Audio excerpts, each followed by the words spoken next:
you.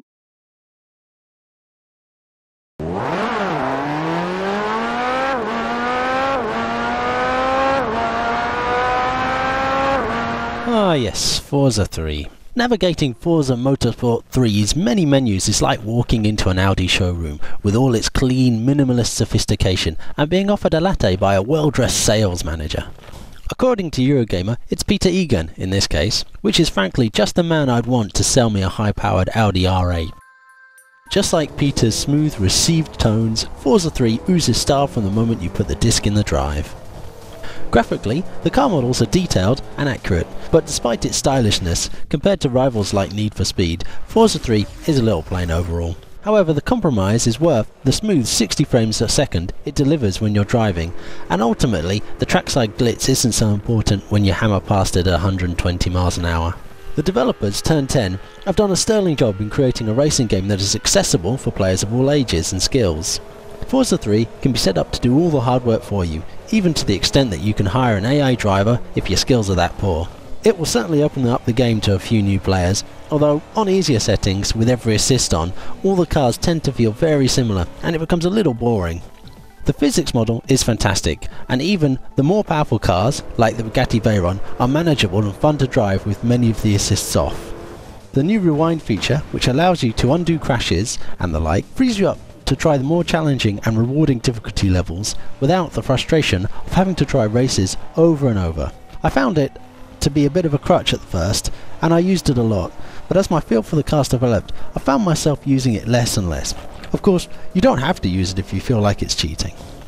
The main single-player part of Forza is Season Play, which takes you through 6 seasons of racing events based on what you're driving or what cars or tracks you haven't played yet.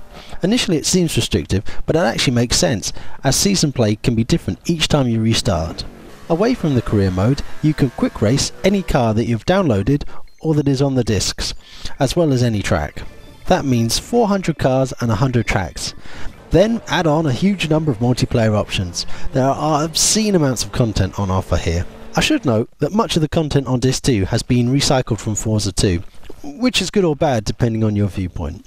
The car catalogue covers all the expected bases, but I would have liked more everyday cars to pimp out. When it comes to customising, upgrading and tuning your cars, there are a mind-boggling selection of options.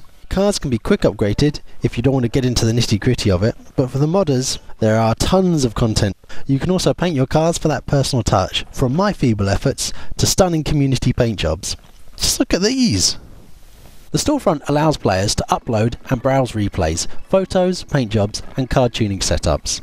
The community can rate them, allowing the best content to rise to the top. Again, it lets a less hardcore player get the best from the more complex parts of the game they don't understand or can't be bothered to explore. Accessible as it may be, Forza 3 is not perfect. The damage modelling isn't developed as it could be, and you'll sit through a lot of loading.